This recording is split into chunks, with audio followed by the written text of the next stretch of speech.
Sa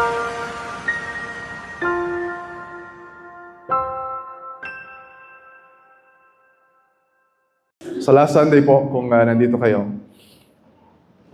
narinig niyo siguro na I apologized for... sabi ako na I apologize if sa the way I preach the gospel ay nagkakaroon ng impression sa iba na para bang gospel lang yung kailangan natin for our sanctification. And may mga lumapit sa akin, nagtatanong, kina-clarify. So gusto ko lang po linawin na hindi po nagbabago yung conviction ko about preaching the gospel. So I'm not trying to minimize yung kahalagahan ng gospel. So I'm still convinced na yung gospel ay of first importance, sabi ni Paul sa 1 Corinthians 15:3. And so, nananatili po yung commitment ko to preach the gospel na dapat nasa sentro ng Biblia, nasa sentro ng buhay ng bawat isa sa atin, at nasa sentro ng ministry natin sa church. And so, magbibigay lang ko ng ilang reasons, o dalawang reasons, bakit ko sinabi yon last Sunday. Una, binanggit ko yon because of a burden na merong ilan, and even some na members ng church na sinasaway natin dahil sa kanilang kasalanan, na merong mga nagsasabi na Kristiyano sila na ginagawa nilang excuse or license yung gospel of grace para hindi na nila seryosohin yung utos ng Diyos. Dahil naligtas naman daw tayo dahil sa ginawa ni Kristo, so ibig sabihin para sa kanila, hindi na mahalaga kung ano yung dapat nating gawin. And so, of course, mahalaga yung gospel, pero marami ring bahagi ng salita ng Diyos ang tungkol sa law, o kung ano yung mga utos ng Diyos na dapat natin sundin, kung ano yung mga dapat nating gawin.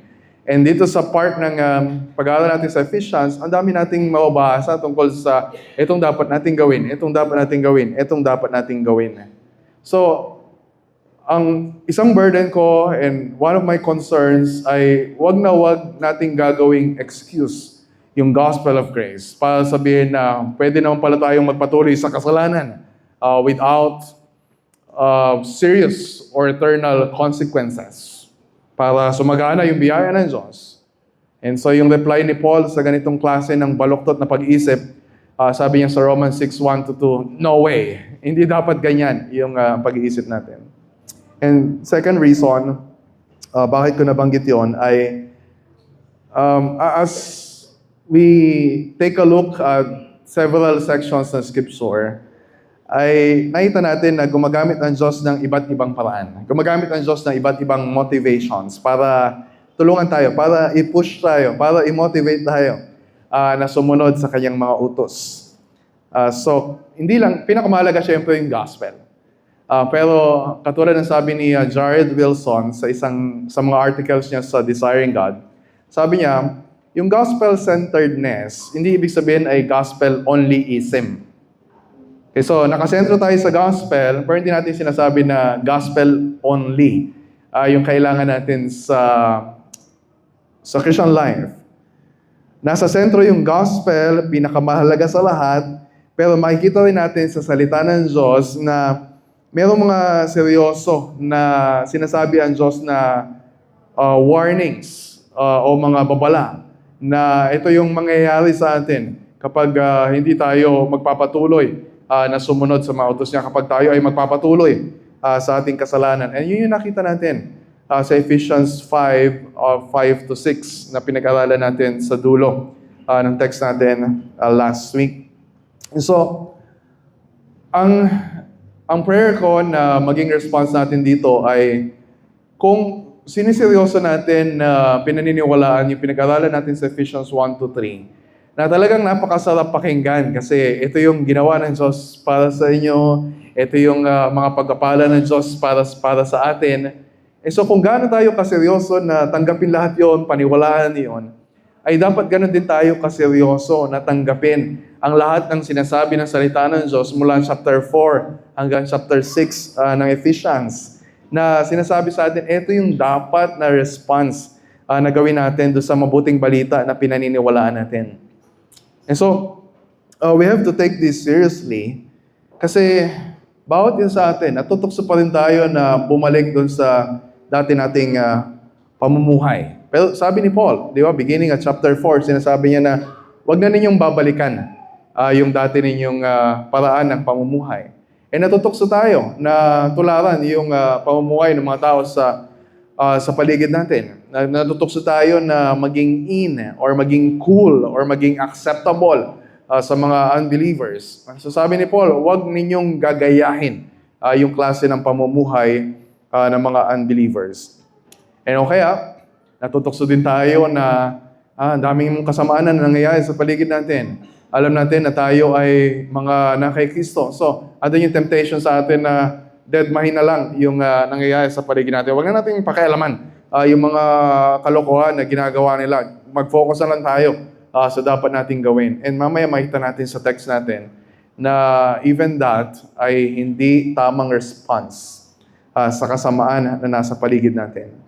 And so, dahil na kay Kristo na tayo, tinanggap na natin yung kaligtasan at yung mga pagpapalang na kay Kristo. And so, sinasabi sa atin ang salita ng Diyos na we must live our lives in a way na nararapat doon sa kaligtasan na tinanggap natin. And so, yung nangingibabaw na image na palagi nating mababasa sa part na ito ng Ephesians ay yung paglakad or walking. So last Sunday, inuna natin sa chapter 5, verses 1 to 6, yung walk in love.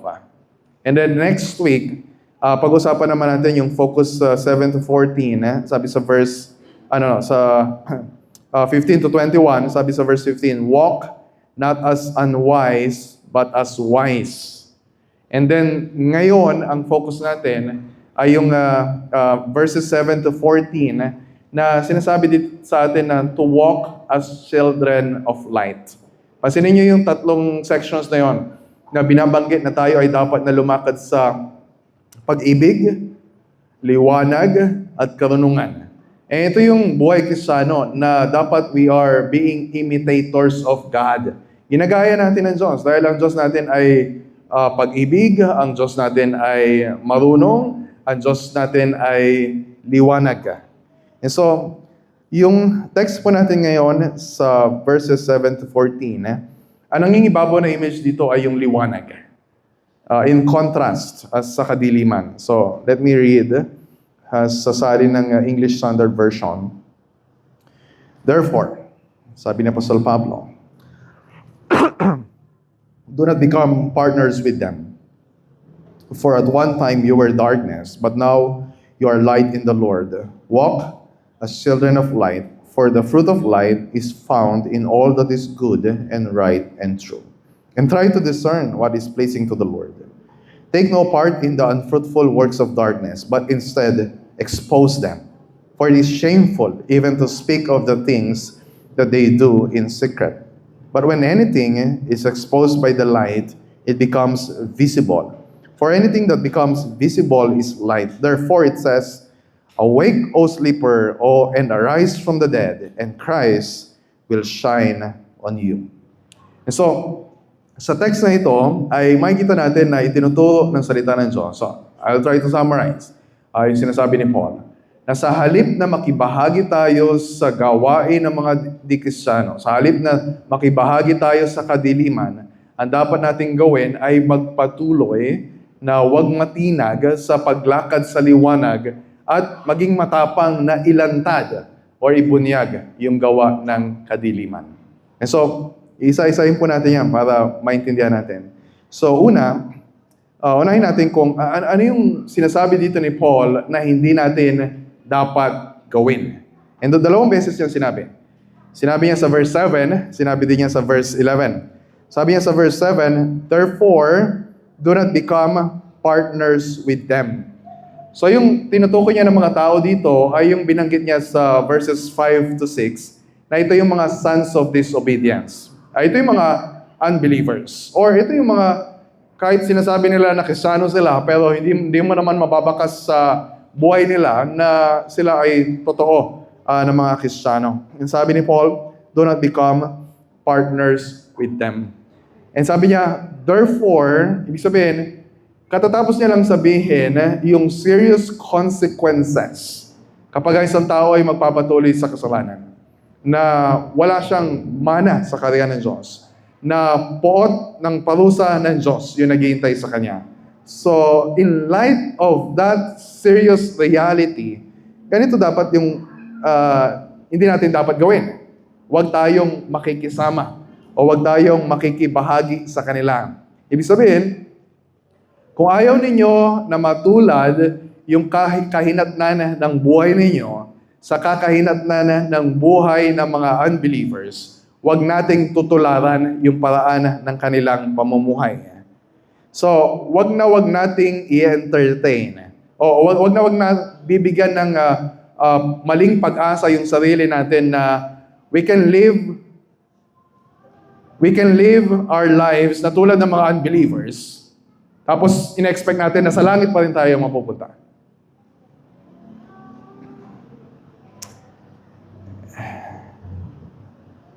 Kaya sabi ni Paul, huwag tayong makisama, huwag tayong makibahagi sa kanila.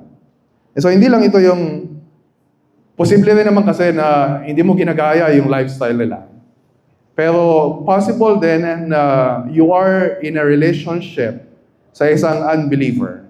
Hindi mo nga ginagaya yung lifestyle nila, pero the way you act, the way you behave, parang sinasabi mo sa kanya na okay lang yung ginagawa mo. Kung saan ka masaya, suportahan kita.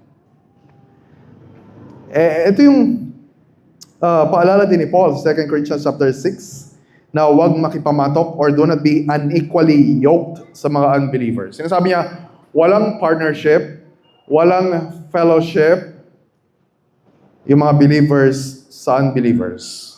Ibig sabihin ba nito, iiwasan na natin yung mga non-Christians? Yes or no? No.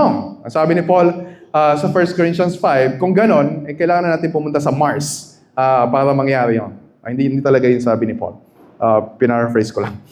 So, hindi ibig sabihin na bawal na tayo makipagkwentuhan sa kanila. Hindi ibig sabihin na bawal na tayo na kumain kasama ng mga unbelievers. Hindi ibig sabihin, bawal na tayo makipag-partner sa business sa kanila. So, ang point, wag tayong kikilos or mamumuhay in such a way na taliwas sa kalooban ng Diyos katulad ng ginagawa nila. So huwag tayong makikibahagi sa kanilang kasamaan. Ang ganito sabi ni Paul sa verse 11.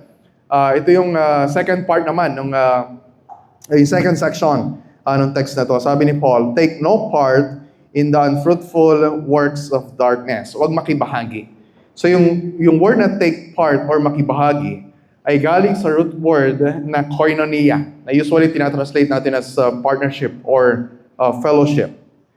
Na ibig sabihin dito ni Paul na hindi tayo pwedeng makipagrelasyon sa mga unbelievers in a way na magkokompromiso sa pananampalataya natin. Paulit-ulit natin itong binabanggit sa church, but somehow a lot of our young people, a lot of our singles fail to get kung ano yung sinasabi ng Panginoon. Or we're just being stubborn sa pag-i-insist na yung gusto natin, gusto natin na masunod. Kaya sabi dito ni Paul, huwag nating ilalagay sarili natin sa sitwasyon na matutukso tayo makibahagi sa ginagawa nila. Na sinabi ni Paul na unfruitful works of darkness. Darkness, ibig sabihin, yung pamumuhay nila ay pagsunod, pagsang-ayon sa gawa ng kadiliman, sa gawa ng dyablo mismo. Ito don't have,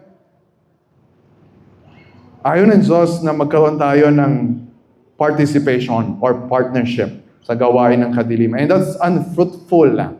Ang sabi ni Paul, walang may bubunga na mabuti sa atin. So, this is serious. Na kailangan nating siyasatin mabuti yung pamumuhay natin ngayon. Meron ka bang, kasi syempre pagka nasa church tayo, di ba? Pag tinitingnan natin yung bawat isa ay mukhang nagliliwanag. Tayo ay, syempre, nasa Panginoon. Pero, you need to search your heart na kapag nag-iisa ka, meron ka bang ginagawa? Meron ka bang iniisip? Meron ka bang pinaplano na gawain na nakaayon sa gawa ng kadiliman? Nakaayon sa gawa ng diablo?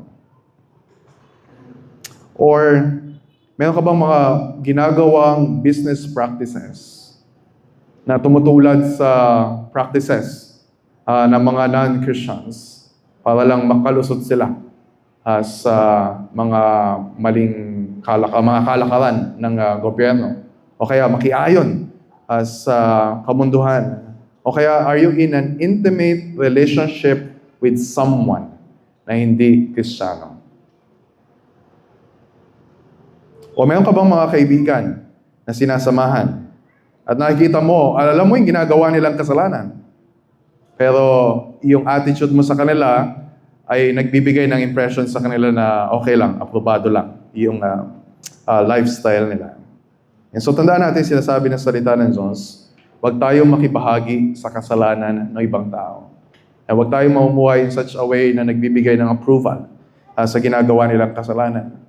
Huwag nating pupusuan yung mga pinopost nila sa Facebook na karelasyon nila na hindi naman tama sa mata ng Panginoon. So, hindi lang sinasabi dito ni Paul kung ano hindi natin dapat gawin. Sasabihin din ni Paul, sa halip na ganito yung gagawin natin, ito yung dapat natin gawin. At magbibigay siya ng mga dahilan kung bakit ganito yung dapat natin gawin. So, meron siyang dalawang bagay na sinasabi na dapat nating gawin. So yung una ay nasa verses 8 to 10. Sinasabi dito ni Paul na sa halip na makipag-partner tayo sa mga unbelievers, dapat ay huwag tayo na matitinag sa paglakad sa liwanag. Huwag tayong matitinag sa paglakad sa liwanag. Sabi ni Paul sa verse 8, walk as children of light.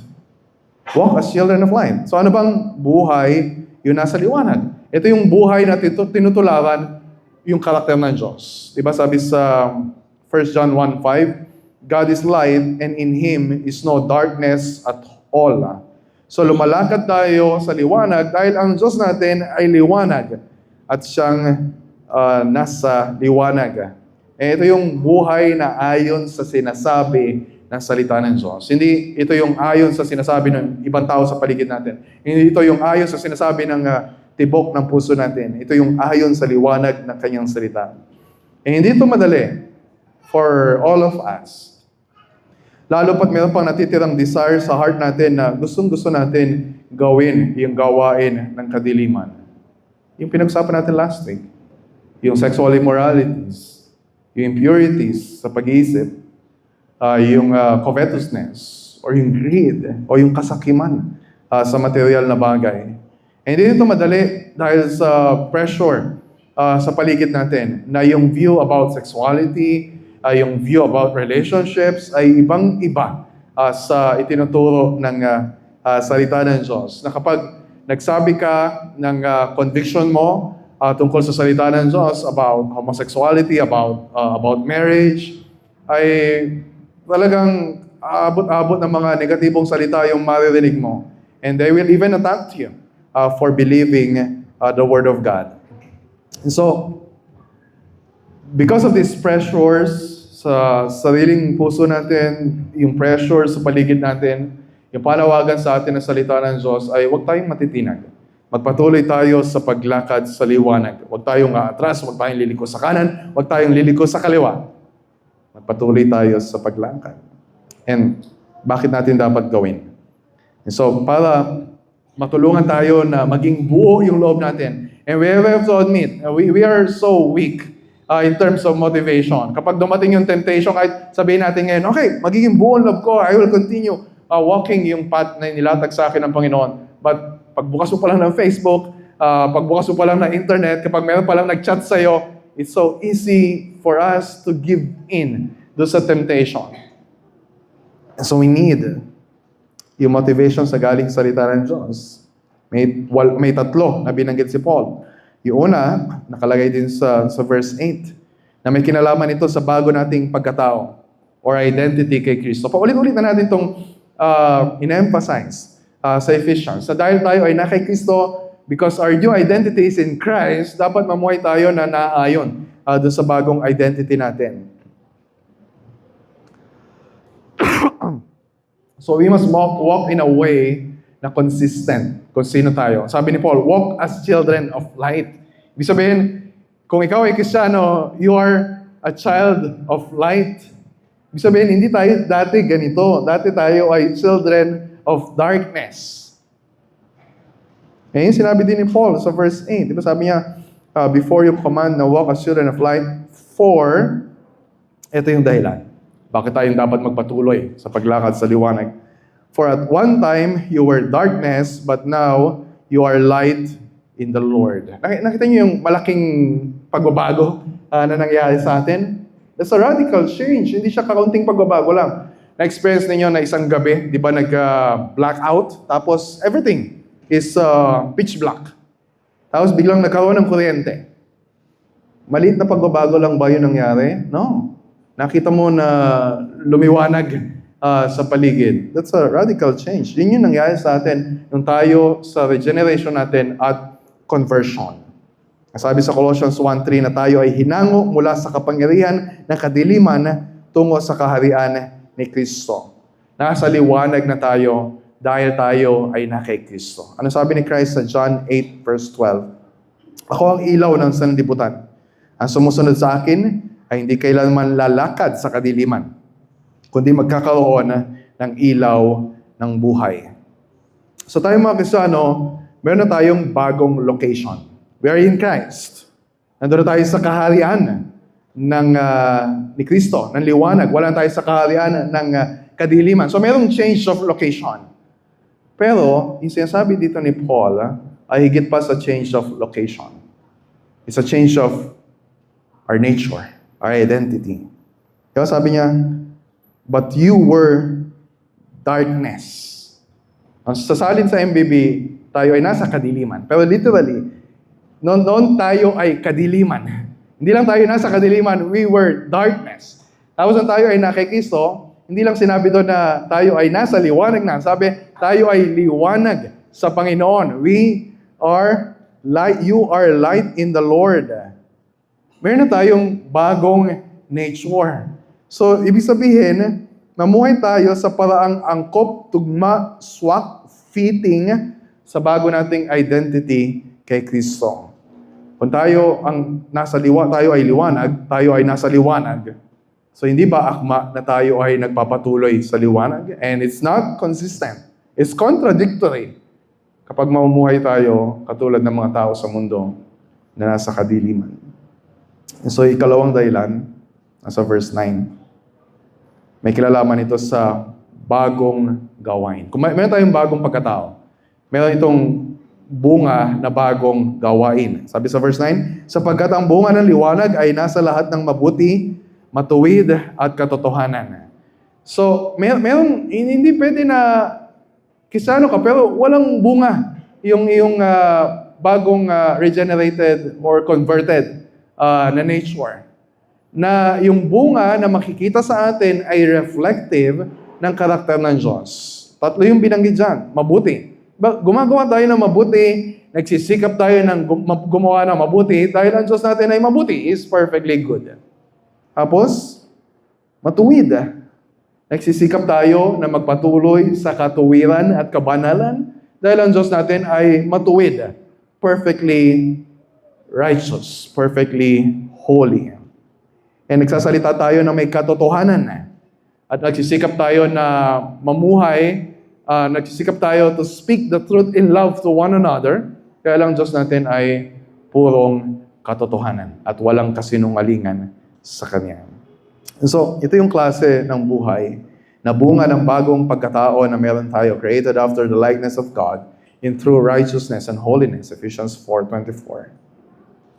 And so, kung tayo ay nananatili sa kadiliman, imposible na magkaroon ng ganitong bunga sa buhay natin. But if we are in Christ, imposible na hindi magkaroon ng ganitong bunga sa buhay natin. Kabutihan, katuwiran, katotohanan. And so, yung ikatlong dahilan ay may kinalaman sa yung una, bagong pagkatao, bagong gawain. Yung verse 10, sinasabi naman yung bagong layunin na meron na tayo. Bago tayo naging Kristiyano, yung pinakahangarin sa buhay natin is to please ourselves. Gawin ko ano yung makakapag-satisfy sa atin. Na gawin ko ano yung sa tingin natin na mabuti para sa atin. Pero ngayon, merong radical change. Hindi pwede na yung pangarap mo dati ay yung pa rin yung pangarap mo ngayon. Merong malaking pagbabago. Now, we no longer live for ourselves. We live for the Lord. Because sabi sa verse 10, and try to discern what is pleasing to the Lord. Na sa paglakad natin sa liwanag, inaalam natin kung ano ang kalugod-lugod sa Panginoon. Yung salitang try to discern or inaalam ay galing sa salita na ibig sabihin ay to examine or to test. We don't live our Christian life na ina-assume na lahat ng ginagawa natin just because it feels good, just because walang consequences na tayo na nararanasan na feeling natin na nakakasama sa atin, na ina-assume natin na yung ginagawa natin ay okay lang. So, we don't live yung Christian life na assuming. We try to test everything in the light of God's Word. Sangayon ba ito sa sinasabi ng salita ng Diyos? Yung ginagawa ninyo ngayon, yung karelasyon ninyo ngayon, yung ginagawa ninyo ng karelasyon ninyo ngayon, sangayon ba ito sa sinasabi ng salita ng Diyos? Will it bring glory to God? Matutuwa ba ang Diyos kapag nakita yung ginagawa mo? Yung tinatago natin kasi ayaw natin makita ng iba. Baka hindi matutuwa yung asawa natin, hindi matutuwa yung kasama natin sa church. But the Lord sees. At matutuwa ba ang Diyos sa ginagawa natin? Hindi na yung nakasanayan natin na we ask ourselves yung question na, ano namang masama sa gagawin ko? Ano namang masama sa papanoorin ko? Ano namang masama sa pakipagrelasyon ko?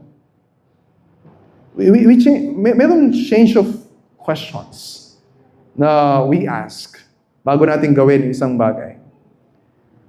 Kung may pupuntahan kang lugar, will it please the Lord kapag pumunta ka sa lugar na yun? Kung may isasama ka, will it please the Lord kung siya yung kasama mo? Kung makikipagrelasyon ka sa isang lalaki, isang babae, will it please the Lord na siya yung magiging karelasyon mo? Kung may papanoorin ka, will it please the Lord sa mga bagay na makikita mo? Kung may gagawin ka kapag araw ng linggo, will it please the Lord na you made a decision to skip our Lord's Day gathering? Hindi tayo matitinag sa paglakad sa liwanag kung ang manghihibabaw na hangarin sa puso natin ay bigyan ng kaluguran ang Diyos sa lahat. Absolutely everything we do. And so, mangyayari lang yun, masasagot natin yung mga questions na yun if our minds are renewed by the Word of God. Kapag hindi babad yung salita natin, ang isip natin sa salita ng Diyos, mahirapan tayo to make decisions that will be pleasing to the Lord. Sabi sa Romans 12:2, do not be conformed to this world, but be transformed by the renewal of your mind, that by testing, you may discern what is the will of God, what is good and acceptable and perfect. So, kung sana yung isip natin sa mga katotohanan, sa katuruan, sa prinsipyo na nakasulat sa salita ng Diyos, matutulungan din tayo to make decisions sa mga bagay na hindi directly addressed sa Scripture. Di ba kung saan kayo mag-aaral, anong trabaho, anong career, sino mapapangasawa ninyo, ano yung mag-homeschool ba kayo or traditional school. It can help us make decisions kung ano yung pleasing sa Panginoon. So, sabi ni Paul, yung una natin dapat gawin, sa halip na maki-partner tayo sa mga unbelievers, ano yung dapat natin gawin? Dapat maging matatag tayo. Huwag tayong matitinag sa paglakad sa liwanag. Nagbigay siya ng 3 dahilan. Dahil meron tayong bagong pagkatao, meron na tayong bagong gawain, and meron na tayong bagong layunin. Pangalawa, dapat natin gawin sa nasa ikalawang bahagi, verses 11 to 14. na pag sinabi na huwag tayo makibahagi sa gawain ng kadiliman, hindi ito ibig sabihin na deadmine na lang natin sila.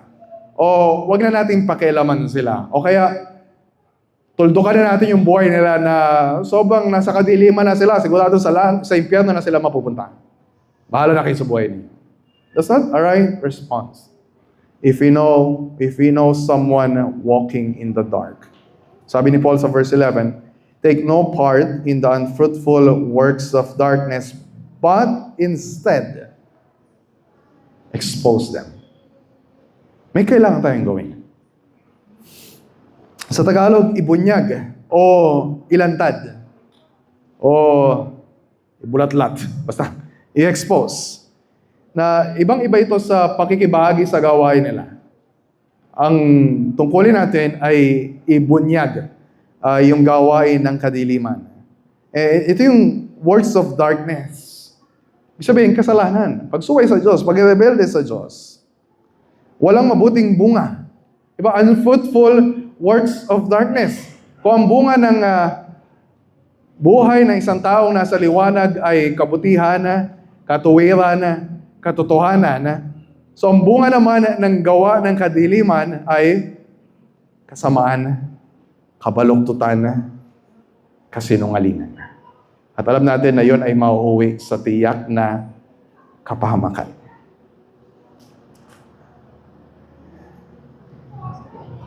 So, kailangan buo yung loob natin kapag gagawin natin ito. It's not easy.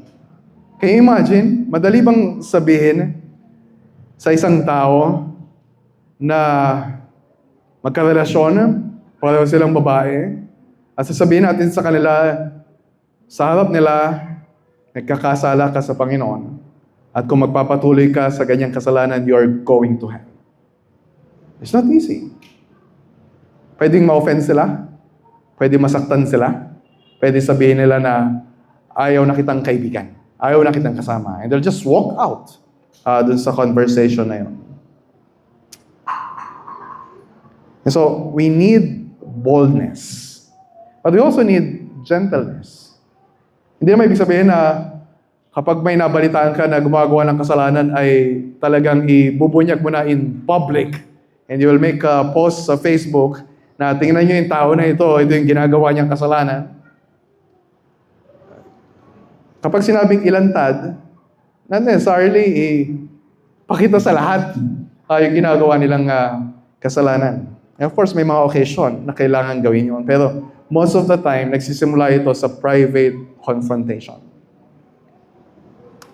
And so, ang goal dito ay, ano yung goal? Ang goal dito hindi lang para may broadcast yung kasalanan na ginagawa nila. Ang goal dito ay makita nila na kasalanan yung ginagawa nila. Ang goal dito ay para pagsisihan nila yung kasalanan nila so that they will be restored, so that they will come to Christ for forgiveness. Yun yung goal. And ganun din, kapag yung mga issue natin sa society or sa government, di ba? We cry for justice. Talagang sasabihin natin na ito yung kasalanan na ginagawa ng mga kurakot na politiko. But what's our goal for doing that? Kung ang goal lang natin ay para may pakulong sila, that's a good goal kasi may justice. Pero that's not our end goal. Ang goal natin for exposing sin ay para makilala nila si Kristo. But most of the time, when we speak sin, we're not speaking about Christ. We're not speaking about the gospel. And so mas magiging maliwanag ito. As sinabi ni Paul na mga dahilan, bakit yun ang dapat nating gawin? Mahirap gawin, pero dapat gawin. Bakit? So number 1, yung verse 12 may kinalaman sa kahihiyan na nakabalot sa kadiliman. Sabi niya sa verse 12, sabi niya, ito yung dahilan, bakit dapat natin ilantad yung gawa ng kadiliman? It is shameful even to speak of the things that they do in secret. Personally speaking, alam natin, inaabot tayo ng kahihiyan. Kapag meron tayong nagawa na isang bagay na alam natin na makakasira ng reputasyon natin, that will cause others to speak bad about us. So gagawin natin na lahat ng magagawa natin para maitago and just to protect our own reputation. And of course, may mga tao na ngayon na talagang pilit na itinatago yung kasalanan nila. And some of them ay ginagawa yon for fear of consequences or for fear na masasama yung maging epekto nito sa kanilang reputasyon. Pero meron din naman, katulad ng LGBT community na they're so prideful na ipinapangalandakan yung kasalanan na ginagawa nila, and they even have Pride Month to celebrate their sinful, dark lifestyle. And so we have a responsibility to expose them. Meron tayong obligasyon na ilantad yung kahihiyan ng kasalanan. Mayroon pag-usapan kapag sexual sins, relational sins yung pinag-uusapan. We have a culture ng mga Pilipino na wag na lang natin pag-usapan kasi nakakahiya. Kasi baka kung ano sabihin nila sa pamilya natin. Baka kung ano yung malaman nila tungkol sa church natin. And we cover yung mga hindi dapat takpan. Eh, mahirap kasi maaaring magkakapersonalan, pwedeng ma-offend yung iba, pwedeng mag-walk out sa usapan. Pero yun yung reality ng puso ng isang makasalanan. Sabi sa John 3, diba? Bakit ayaw natin na naririnig yung kasalanan na ginagawa natin? Bakit ayaw natin na malalaman ng iba yung kasalanan na ginagawa natin? Sabi sa John 3 verses 19 to 21, ganito ang paghatol ng Diyos na parito sa sanlibutan ng ilaw, ngunit inibig pa ng mga tao ang dilim kaysa liwanag. We love darkness rather than the light, sapagkat masama ang kanilang mga gawa.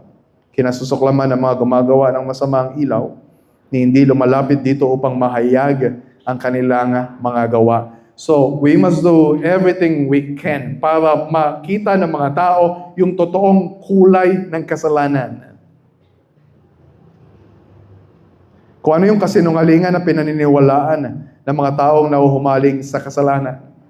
Kung ayaw nilang aminin yung kasalanan nila, ayaw nilang aminin na kasalanan yung ginagawa nilang kasalanan, we have a responsibility to bring that to light para maliwanagan sila. Ito yung sinasabi sa sumunod sa verse 13, yung tungkol sa katotohanan. Verse 13, but when anything is exposed by the light, it becomes visible. For anything that becomes visible is light.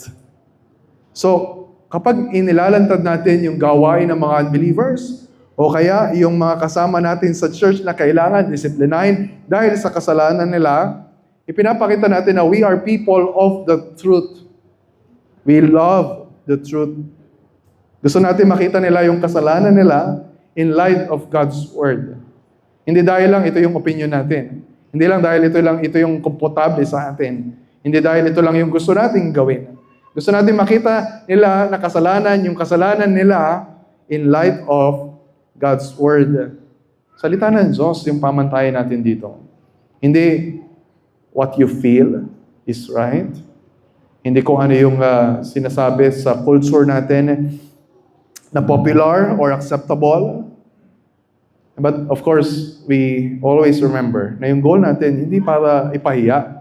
Hindi lang para ipahiya yung makasalanan. Hindi lang para ipamukha na makasalanan sila as if tayo ay hindi makasalanan na katulad nila. Ang goal dito, we desire and pray for light to overcome darkness. It's not enough na makita lang natin na maparealize lang natin, kasalanan yung ginagawa mo. At aminin nila, oo nga, kasalanan yung ginagawa ko. But we pray for the light to overcome darkness. E yun naman yung epekto ng ilaw. Di ba kapag may ilaw, naglalaho yung liwanag. Light is powerful. Light is more powerful than darkness. So, ibig sabihin, ilalantad natin yung kasalanan, yung kadiliman ng kasalanan para magkaroon ng transformation. Para magkaroon ng genuine conversion. And that's our prayer. Para sa inyo na mga hanggang ngayon ay wala pa kay Kristo. Kaya inimbita kayo ng kaibigan ninyo. And that's our prayer. Kapag ina-expose yung corruption sa government, that they will repent and be converted to Christ. Na gusto nating maranasan din nila yung liwanag na naranasan natin. Gusto natin makita, gusto natin na buksan din ng Diyos yung mata nila Di ba, sabi sa Acts 26:18, to open their eyes so that they may turn from darkness to light and from the power of Satan to God, that they may receive forgiveness of sins and a place among those who are sanctified by faith in Christ. So gagawin natin ito, not because believe tayo sa sarili natin, sa kakayahan natin na ilapit sila kay Kristo. Gagawin natin ito because we believe sa kapangyarihan ni Kristo na bumago ng buhay na isang makasalanan. Kahit gaano pa kalalim yung kanyang pagkakalugmok sa kasalanan. Kahit gaano pa kadilim yung bumabalot sa kanya na kasalanan. And yun yung sinabi ni Paul sa verse 14. This is our confidence. Yung kapangyarihan ni Kristo na bumago ng buhay, na magbangon sa patay, na magbigay liwanag sa nasa kadiliman. Verse 14, therefore it says, awake, O sleeper, and arise from the dead, and Christ will shine on you. Sabi ni Paul, therefore it says. Pero hirap na hirap yung mga Bible scholars na hanapin kung saan yung reference ni Paul sa Old Testament. Posible na it's a summary ng ilang mga verses sa Old Testament, like yung awake, O sleeper, pwedeng galing sa Isaiah 51 verse 17. Wake yourself, stand up, O Jerusalem. Na isang panawagan sa bayan ng Diyos na mag-repent dahil paparating yung judgment, yung parusa ng Diyos sa kanila dahil sa kasalanan. Or Isaiah 52, 1 and 2. Awake, shake yourself from the dust and arise. Na panawagan sa kanila na tumugon na yakapin yung kaligtasan na ipinapangako ng Diyos. Or Isaiah 60 verse 1, arise, shine, for your light has come. Na malapit sa tema na tinatalakay ni Paul, na liwanag ng Diyos na gumagapit sa kadiliman. And then yung sabi ni Paul, arise from the dead, ay possible, may reference sa Isaiah 26 verse 19. Your dead shall live, their bodies shall rise. Na hindi lang tumutukoy sa kailangan ng spiritually dead na ma-regenerate, ma-born again, or ma-convert. Na hindi naman natin magagawa sa sarili natin. Na ito ay tumutukoy sa pangako ng Diyos na siya yung muling bubuhay sa mga patay. Not just the physically dead, but the spiritually dead. At yung guarantee nito ay yung muling pagkabuhay ng Panginoong Jesucristo. Diba? Kaya mangyayari yon kapag yung sinabi ni Paul, and Christ will shine on you. Si Kristo yung katuparan ng Isaiah chapter 9 verse 2. Na sinabi niya sa Matthew 4:16 na siya yung katuparan nun. The people dwelling in darkness have seen a great light. Si Kristo yung great light. For those dwelling in the region and shadow of death, on them a light has dawned. Nagliwanag si Kristo sa kadiliman ng puso natin. Nang marinig natin ang mabuting balita ni Kristo. And so, ang point, bakit natin dapat ilantad yung kadiliman sa liwanag, ay dahil naniniwala tayo sa kapangyarihan ni Kristo na magliwanag sa kadiliman. Naniniwala tayo, nagtitiwala tayo sa kapangyarihan niya na bumuhay ng patay at bumago ng buhay. And napakadali sa atin na sukuan yung mga tao. Kapag mayroon tayong naalala na kaibigan natin, tapos nabalitaan natin, nakita natin yung lifestyle nila, it's so easy for us to surrender. Wala nang pag-asa yung tao na yan. Sobra nang nababalot ng kadiliman yung buhay niya. There's just no hope for that person. Ang daling magduda ng puso natin sa kapangyarihan ng Diyos. Ang dali nating panghinaan din ng loob kapag sarili nating kasalanan yung pinag-uusapan. When we're still struggling sa kasalanan na palagi nating binabalik-balikan, at sinasabi natin, wala na akong pag-asa na makaahon dito. I'm so deep in darkness. We underestimate the power of the light of Christ. And kapag may mga members tayo na dinidisiplina, and dumating sa point na sila ay na-remove sa membership dahil sa kanilang unrepentant sin, we must never entertain yung idea na tinuldukan na natin yung buhay nila, na para bang wala na silang pag-asa at siguradong sa impyerno na sila mapupunta. We cling sa promises ng Diyos na kung sila ay kay Kristo, gagawin ng Diyos ang lahat ng dapat gawin to open their eyes para makita nila yung kahangalan ng kasalanan na ginagawa nila, para makita nila kung paano nila tinalikuran si Kristo na tanging pag-asa at tagapagligtas ng bawat isa sa atin. And so in Christ, may liwanag, may bagong buhay, may pag-asa ang bawat isa sa atin na hanggang ngayon ay nahuhumaling pa rin sa kasalanan.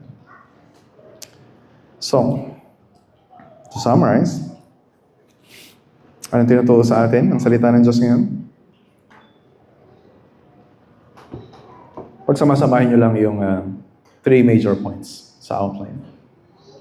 Sa halip na makibahagi tayo sa gawa ng kadiliman, magpatuloy tayo maging matatag, huwag matinag sa paglakad sa liwanag.